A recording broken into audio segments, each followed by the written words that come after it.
This is an article that came out in the Daily News, May 8th, 2018. Nordstrom. Rack apologizes to 3 Black teens its employees falsely accused of shoplifting. You know, that's the problem with this society. They do a lot of lying on Black folks. A lot. And I had to laugh because one troll had the nerve to write me and say, yeah, Black people are the most violent. Just look at the prison population. No. See, that prison population just shows how corrupt and racist America really is. A lot of innocent people are sitting in prison right now because this society don't give a damn about jailing people that never committed a crime. You got tons of them in there, and you don't give a damn. See, how do you tell somebody to have faith in your system and you are out here shooting unarmed people? You're putting a bunch of people in jail for remedial things like drug possession of marijuana. You have tons and tons of people that never even committed a single crime and they're sitting in your jails. So don't come here talking about let your system work, because that's a load of garbage and you know it. So let's get into this story, ladies and gentlemen. I'm going to go ahead and play this video. Everyone, I'm Claire Kellett. And I'm Courtney Bryant. An incident at a local store is catching national attention after 3 young men say they were falsely accused of theft. And now the president of Nordstrom Rack is flying here to St. Louis to make an apology to the boys himself in person. Only News 4's Marielle Mose spoke with the 3 boys who say they were profiled. Yeah, Claire and Courtney, 2 of them are graduating De Smet Jesuit High School at the end of the month with full-ride scholarships to college for football. The third is already a college freshman at Alabama A&M, majoring in business. But on Thursday, the 3 went into Brightwood Square Nordstrom Rack looking for prom clothes, and then they had the police called on them. I was nervous the whole time. Makai Lee, Dyrone Taylor, and Eric Rogers II noticed employees of the Brightwood Square Nordstrom Rack were following them around the store while they shopped on Thursday. Every time we move, they move. When we look up, they looked up. Being a young Black male, you experience certain things. You experience being watched, but no one never takes it to the next level, as much as they did. What is that next level?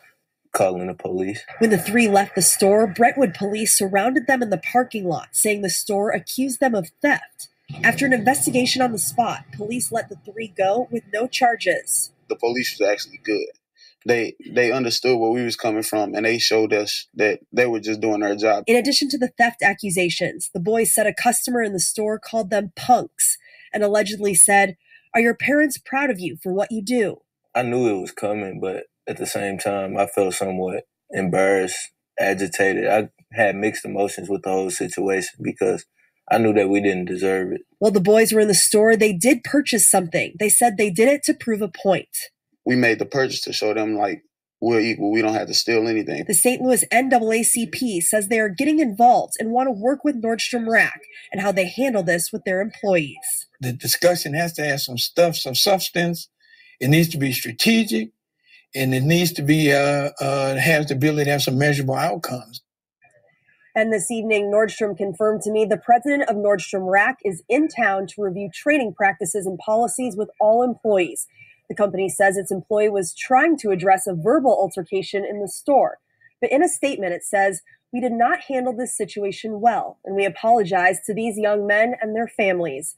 We want all customers to feel welcome when they shop with us, and we do not tolerate discrimination of any kind."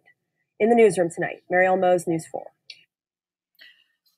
You know what, ladies and gentlemen, here's another example of them calling the police on Black people.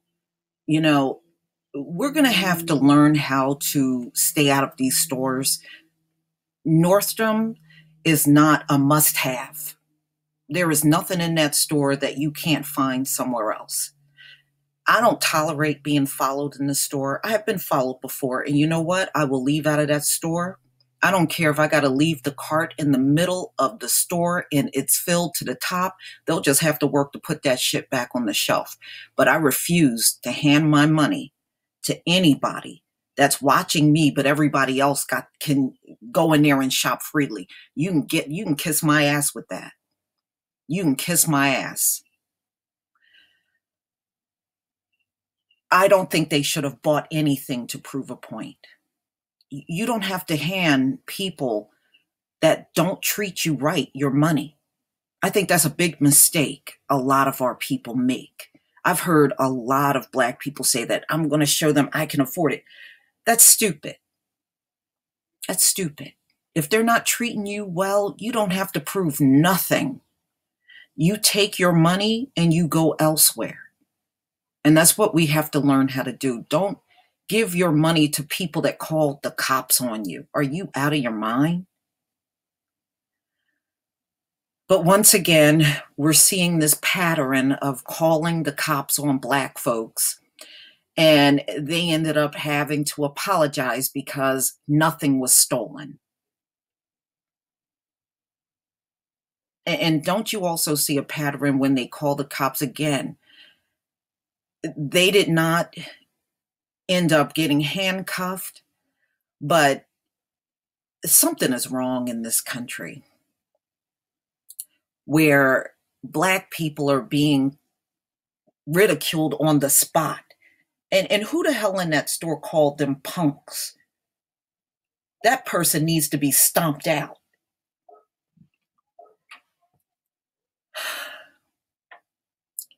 But here we go again with the lame ass apologies, which we should never accept. You know, once you cross that line and make accusations and those accusations turn out to be false, don't ever go back in these stores. Don't buy from their catalogs. Don't get nothing from them. Ever. I don't care where white folks shop. I'm talking to the Black community. They can shop and do whatever they want. I'm not talking to them. I'm talking to my people. Don't go back in these stores. If they can't treat you with respect when you go in there, then they are not worthy of having your dollar. Please tell me what you think, ladies and gentlemen. Please leave your comment and subscribe. Don't forget to hit on the notification bell, and I'll see you on the next video. Peace, family.